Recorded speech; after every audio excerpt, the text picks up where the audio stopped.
Hello student, कैसे हो आप लोग। आई थिंक आप लोग सब अच्छे होंगे। मैं हूं संजीत भारती। आज मैं आप लोगों को टीच करूंगा प्लाज्मा मेम्ब्रेन। ठीक है, ये नीट के लिए बहुत इंपॉर्टेंट चैप्टर है ना। चलिए देखते हैं क्या होते हैं प्लाज्मा मेम्ब्रेन। तो we have already know about the cell. ठीक है, सेल के बारे में हम लोग पढ़ चुके थे। तो प्लाज्मा मेम्ब्रेन एक ऐसा कंपोनेंट है जो सेल को चारों तरफ से कवर करके रखता है। ठीक है, ये जो है वो प्रोटेक्टिव ऑर्गन के प्रोटेक्टिव लेयर के तौर पर यूज किया जाता है ना। तो सेल के पहले हम लोग पढ़ चुके हैं कि क्या कि सेल है। ठीक है, तो सेल के ऊपर एक कवर होता है सेल वॉल। तो यहां हम लोग को सेल वॉल के बारे में नहीं पढ़ना है, तो इसको ओमिट कर देते हैं। ठीक है, हमको पढ़ना है यहाँ पर क्या न्यूक्लियर मेम्ब्रेन के बारे में, सेल मेम्ब्रेन के बारे में। तो सेल के अंदर बहुत सारे ऑर्गेनेली रहते हैं जिनको सेल मेम्ब्रेन क्या करता है, प्रोटेक्शन प्रोवाइड करते हैं। साथ में इनमें बहुत सारे एक्सचेंजेशन होते हैं, है ना। तो इसको हम लोग एक तरह से सेल मेम्ब्रेन भी कहते हैं और प्लाज्मा मेम्ब्रेन भी कहते हैं, क्योंकि ये प्लाज्मा को प्रोटेक्ट करते हैं। ठीक है, इसलिए ये कहलाते हैं, है ना। ये दोनों में होते हैं, याद रखिएगा। सेल मेम्ब्रेन एक ऐसा ऑर्गेनेली है जो यूकैरियोट्स और प्रोकैरियोट्स दोनों में ऑलमोस्ट सिमिलर है, जब तक कि कंडीशन एडवर्स ना हो। बहुत एक्सट्रीम कंडीशन में आपको इनमें कुछ चेंजेस देखने को मिलेंगे, है ना। और ये क्या होते हैं, ये डबल लेयर के होते हैं। देखिए ये प्लाज्मा मेम्ब्रेन इस तरह का होता है ना। ये डबल लेयर के होते हैं, एक ऊपर यानी कि इस तरह का होते हैं। ये बीच वाला गैप्स जो है ना, इसको कहेंगे प्लाज्मा मेम्ब्रेन। लेकिन इसके ये दो होते हैं, अपर लेयर, ठीक है, और ये होते हैं लोअर लेयर, है ना। ये दो लेयर होते हैं और ये दो लेयर के अंदर ये गैप्स खाली नहीं रहते हैं, बल्कि बहुत इंपॉर्टेंट कंपोनेंट से बने होते हैं। ठीक है, जिसको कहते हैं क्या, लिपोप्रोटीन। लिपोप्रोटीन, ठीक है, ये लिपोप्रोटीन के बने होते हैं। यानी कि लिपोप्रोटीन कहने का मतलब क्या हो गया कि दो कंपोनेंट्स के बने होते हैं, एक लिपिड्स के और दूसरा प्रोटीन के। तो देखिए यहां पर मैंने आपको बताया है क्या, ये तो ये मान के चलिए ये आपका जो है वो क्या है, सेल मेम्ब्रेन के पार्ट है। ठीक है, तो सेल मेम्ब्रेन के पार्ट है। तो यहां पर ये ब्लैक्स वाले जो सर्कुलर फॉर्म में देख रहे हैं ना, ये आपका फॉस्फोरस है। ठीक है, और रेड वाले जो देख रहे हैं ना नीचे लेग जैसा, ये आपका क्या है, लिपिड्स हैं। ठीक है, ये तो यहां पर दो कंपोनेंट्स, ये दो लेयर क्यों बनाते हैं। एक्चुअली क्या है ना कि लिपिड जो है ना, ठीक है, वो आपका हाइड्रोफोबिक है। यानी कि इनको पानी से बहुत ज्यादा लगाव नहीं है, ये पानी से, वाटर से दूर रहते हैं। जबकि क्या है कि फॉस्फेट को ऐसा कुछ नहीं है। ठीक है, ये हाइड्रोफिलिक है, यानी कि इनको पानी से कोई दुश्मनी है नहीं। तो क्या करते हैं ना कि इस तरह से अपने आप को अरेंज कर लिए हैं कि जिसको पानी से लविंग हो, ठीक है, वो अपने आप को वाटर के कांटेक्ट में रखते हैं, और जिनको पानी से दूर रहना है वो अपने आप को नीचे। तो यहां पर भी देखो ये सेल है, ठीक है, इधर क्या है, साइटोप्लाज्म है। तो साइटोप्लाज्म में क्या रहता है, H2O रहते हैं ना। ठीक है, तो इनको बचाने, यानी कि ये अपने आप को, लिपिड्स अपने आप को बचाने के लिए फॉस्फेट को ऊपर रखते हैं ताकि वाटर से कांटेक्ट ना कर सके। उसी तरह से सिमिलर लेयर, ठीक है, इसी तरह से सिमिलर यहां भी फॉस्फोरस के और लिपिड के लेयर होते हैं। और ये फॉस्फोरस जो होता है, क्योंकि सेल के अंदर भी क्या है, बहुत सारे क्या है, H2O ही है ना। तो ये H2O इस तरह से अपने आप को बचाने के लिए ये करते हैं। तो ये हो गया, ठीक है। और ये सेल मेम्ब्रेन जो होते हैं ना, वो बने होते हैं किससे, लिपिड और फॉस्फेट से। ठीक है, साथ में इनमें बहुत ज्यादा अमाउंट में जो क्या होता है, प्रोटीन होता है। ऑलमोस्ट देखा जाए एनसीईआरटी की बुक में क्या दिया हुआ है, एनसीईआरटी की बुक में आरबीसी के ऊपर बताया गया है क्या कि आरबीसी में क्या होता है, 40% आपका लिपिड्स होते हैं और 52% आपका प्रोटीन होते हैं। ठीक है, जबकि रेस्ट आपका 8% होते हैं, है ना। तो यहां पर ये, तो आखिर ये फंक्शन करते हैं कैसे, ये है क्यों इतनी जरूर, तो इस तरह से इनका होता है। ठीक है, देखो अब मैं थोड़ा बता देता हूं कि इनमें होता है क्या। जैसा हम लोग जानते हैं क्या कि लिपिड, ठीक है, तो लिपिड किस चीज के बने होते हैं, तो लिपिड जो होते हैं ना, ठीक है, वो लिपिड होते हैं 3 ग्लाइसेरॉल, यानी कि अल्कोहल से। ठीक है, तो अल्कोहल, तो 1 2 3 कार्बन हो गए और OH OH OH हो गए। तो ये हो गया क्या, लिपिड हो गए। ठीक है, अब लिपिड जो है वो किसी के साथ, यानी कि कोई भी कार्बोक्सिलिक एसिड, ये आपका क्या है, कार्बोक्सिलिक एसिड। ठीक है, अब कार्बोक्सिलिक एसिड और लिपिड आपस में टकराते हैं, रिएक्शन करते हैं, तो क्या होता है ना कि कार्बोक्सिलिक एसिड का OH और ये लिपिड का H, ये मिलकर क्या बना देते हैं, वाटर का फॉर्मेशन करते हैं। ठीक है, तो ये वाटर तो यहां से निकल जाते हैं और साथ में यहां पर क्या फॉर्म करते हैं, ठीक है, यहाँ पर आपका CO2 का फॉर्मेशन करते हैं। ठीक है, तो ये अब ये जो इन दोनों के बीच में जो रिएक्शन हुआ तो एक बॉन्ड बना जिसको हम लोग क्या कहते हैं, ईस्टर बॉन्ड कहते हैं। ठीक है, और इन्हीं के कारण कंबाइंड होते हैं। ठीक है, तो ये बनाते हैं। जब ये ग्लाइसेरॉल यानी कि लिपिड, 3 ग्लाइसेरॉल को लिपिड कहते हैं। ठीक है, ये ग्लाइसेरॉल जो है जब फॉस्फेट के साथ, ठीक है, और कोलिन ग्रुप, ठीक है, कोलिन ग्रुप जो होते हैं वो अलग से पढ़ेंगे उसके बारे में थोड़ा बायोमोलिक्यूल्स में। ठीक है, तो ये कोलिन ग्रुप्स और फॉस्फेट के साथ ट्रीट होते हैं ना, तो बनाते हैं क्या, लिपोफॉस्फेट। ठीक है, और ये लिपोफॉस्फेट जो है जो कि पूरे लेयर में पैक्ड रहते हैं। ठीक है, साथ में इनके पास प्रोटीन होता है। तो इनका प्रोटीन का अलग अलग फंक्शन है, बहुत तरह के फंक्शन है। ठीक है, कैसे कैसे याद रखिएगा। ठीक है, देखिए यहां पर क्या होते हैं कि ये प्रोटीन होते हैं ना, तो इनके बीच में बहुत सारे गैप्स होते हैं, है ना।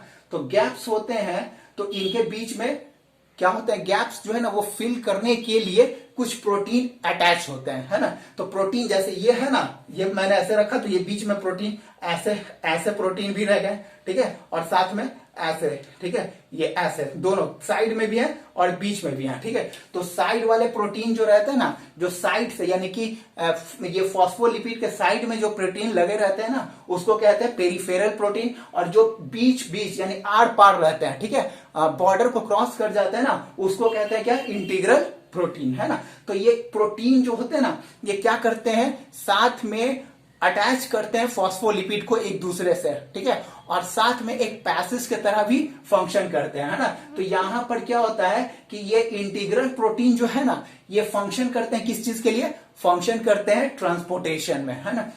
तो हम अभी बताएंगे पंपिंग कैसे होते हैं। ठीक है, तो इसमें ये चीज होता है। तो ये फॉस्फेट है, ये लिपिड है, ये कार्बन डाइऑक्साइड, इस तरह से होते हैं, है ना। वाटर है, इंटेस्टाइनल फ्लूइड है ये। अब देखिए यहां पर क्या होता है कि बहुत ज्यादा अमाउंट में वाटर का फॉर्मेशन होता है। चलिए इससे पहले ये तो क्लियर हो गया। ठीक है, अब देख लेते हैं इसमें, है ना। तो देखिए ये मैंने क्या बनाया, ये आपका क्या है, हाइड्रोफिलिक है। ठीक है, ये क्या है, ये लिपिड है। ठीक है, सॉरी ये आपका फॉस्फेट है, फॉस्फेट। ठीक है, ये फॉस्फेट जो है वो अटैच होता है किसके साथ, लिपिड के लेग के साथ, है ना। तो ऊपर वाले हेड को क्या कहते हैं, फॉस्फेट, और नीचे वाले लेग को क्या कहते हैं, लिपिड। ठीक है, और इन ये जो ऊपर वाले जो रहते हैं ना, ठीक है, इन दोनों ये दोनों क्या है, एक ही पार्ट है, एक ही पार्ट है, लिपोप्रोटीन के एक ही पार्ट है, अलग अलग कंपोनेंट है बट एक ही कंपाउंड बना रहे हैं, तो लिपोप्रोटीन। ठीक है, तो लिपोप्रोटीन में मैंने क्या बताया था कि फॉस्फेट जो है वो हाइड्रोफिलिक है, जबकि लेग्स जो है यानी कि लिपिड जो है वो हाइड्रोफोबिक है। ठीक है, तो इन दोनों के अलग अलग कॉम्बिनेशन जब एक ही पार्ट में रहता है ना,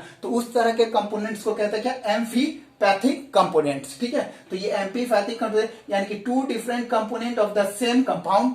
ठीक है, one is hydrophobic and another is hydrophilic, this component is called amphipathic. ठीक है, ये कंपोनेंट है ना। तो ये अब याद रखिएगा, याद रखिएगा लिपिड जो होता है वो 3 ग्लाइसरॉल से बने होते हैं, ये अल्कोहल के बने होते हैं। ठीक है, तो इस तरह से इनका ये पूरा स्ट्रक्चर है ना। तो ये अब देखिए यहां पर क्या होते हैं, ईस्टर बॉन्ड याद रखिएगा, ये ईस्टर बॉन्ड पूछता है क्वेश्चन। ठीक है, तो ये है ना, ये क्वेश्चन नीट में कई बार पूछ चुका है। ठीक है, तो ये हो गए। अब देखो इसमें क्या हो गया, ये सेल पूरा सेल मेम्ब्रेन क्या है। ठीक है, अब इसमें एक्सटर्नल पार्ट क्या क्या है, चलते हैं देखते हैं।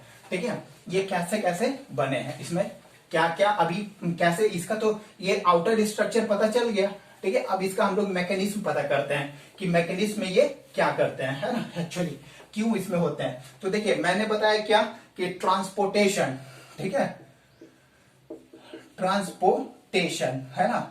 तो ट्रांसपोर्टेशन जो होता है ना वो 2 तरह के होते हैं, एक होता है एक्टिव ट्रांसपोर्टेशन, ट्रांसपोर्टेशन, और एक होता है पैसिव ट्रांसपोर्टेशन, ट्रांसपोर्टेशन, है ना। तो एक्टिव ट्रांसपोर्टेशन में क्या होता है, 2 तरह से हो गया। ठीक है, एक्टिव ट्रांसपोर्टेशन में आपको क्या होता है, लोअर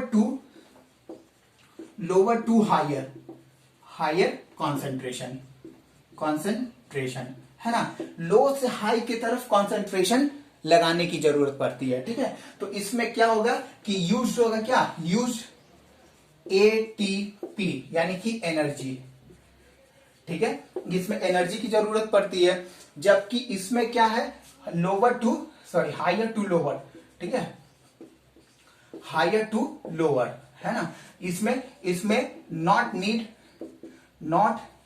नीड एटीपी। ठीक है, इसमें एटीपी खर्च नहीं होता, जबकि इसमें एटीपी खर्च होते हैं, है ना। ये क्या होते हैं, इसमें क्या होता है, इसके भी दो पार्ट हो गए हैं। एक हो गया क्या, डिफ्यूजन, डिफ्यूजन, ठीक है। तो you have already know about the diffusion, what is diffusion, ठीक है। तो डिफ्यूजन के बारे में हम कभी आपको एक्सप्लेन कर देंगे क्या होता है, यानी कि movement of the substances from higher concentration to lower concentration without using of the energy, ठीक है। तो यहाँ पर ये डिफ्यूजन, तो क्या होते हैं ना कि यहाँ पर डिफ्यूजन जब होते हैं तो डिफ्यूजन में भी एक होते हैं, तो इसमें क्या होता है, नॉट नीड एटीपी, है ना। इसमें पेसिव प्रोटीन, ये पेसिव ट्रांसपोर्टेशन में किसी भी तरह के एनर्जी की खर्च करने की जरूरत नहीं पड़ती है, क्योंकि यहाँ पर ये वही सब्सटेंस पास आउट कर सकते हैं जिनका कॉन्सेंट्रेशन बाहर कम हो और अंदर ज्यादा हो, या इसके वाइस वर्सा हो, है ना। तो क्या होता है कि जब ग्लूकोज का सेलुलर रिस्पायरेशन होता है ना इनसाइड सेल के अंदर, तो वहां पर बहुत ज्यादा अमाउंट में क्या, CO2 निकलते हैं, ठीक है। तो CO2 निकलते हैं ना, तो यहाँ पर ये CO2 निकलते हैं, तो ये क्या करते हैं, ये CO2 जो होते हैं वो आसानी से निकल जाते हैं, ठीक है। CO2 क्योंकि ये बहुत स्मॉल पार्टिकल्स होते हैं, ठीक है, और इनके पास उतने हैवी मटेरियल्स नहीं है, तो ये आसानी से पोर्स के थ्रू निकल जाता है, ठीक है। लेकिन बहुत सारे ऐसे हैं कंपोनेंट्स जिनके पास ये चीज नहीं है, जैसे वाटर, ठीक है, जैसे पोटेशियम, जैसे आयंस, ठीक है, उनको बाहर से अंदर और अंदर से बाहर जाने के लिए बहुत ज्यादा अमाउंट में एनर्जी की जरूरत पड़ती है, ठीक है। देखिए मैं बताया हूं क्या कि सेल मेम्ब्रेन जो है वो क्या है, एक सेलेक्टिव परमिएबल है। सेलेक्टिव परमिएबल कहने का मतलब है क्या कि ये वो उन्हीं चीजों को घर में, यानी कि इनसाइड सेल या सेल के बाहर, यानी कि सेल के बाहर और सेल के अंदर आने जाने की परमिशन देते हैं जो उनके लिए काम के हो, उनके लिए प्रॉफिटेबल हो, अंटिल वो बिना प्रॉफिट के कोई काम नहीं करेंगे। तो ये हो गए क्या, एक गार्ड की तरह हो गए, इन्हीं को वो अंदर जाने देंगे जो इनके प्रॉफिटेबल सब्सटेंस हो गए, है ना। तो ये तो इस तरह से, तो यहाँ पर क्या हो गया, यहाँ पर डिफ्यूजन होता है, ठीक है। तो एक होता है आपका सिंपल डिफ्यूजन और एक होता है पैसिव डिफ्यूजन, ठीक है। तो सिंपल डिफ्यूजन और ये फैसिलेटेड डिफ्यूजन, है ना, ये फैसिलेटेड डिफ्यूजन, है ना। तो फैसिलेटेड डिफ्यूजन और सिंपल डिफ्यूजन में थोड़ा सा डिफरेंस क्या है, चलिए इसको हम लोग देख लेते हैं, ठीक है। इसमें तो ये क्या होते हैं कि अलग अलग तरीके से इनका हम लोग यूज करते हैं, चलो देख लेते हैं, ठीक है। यहाँ पर मैं फिगर बना देता हूँ, ठीक है, इस तरह से,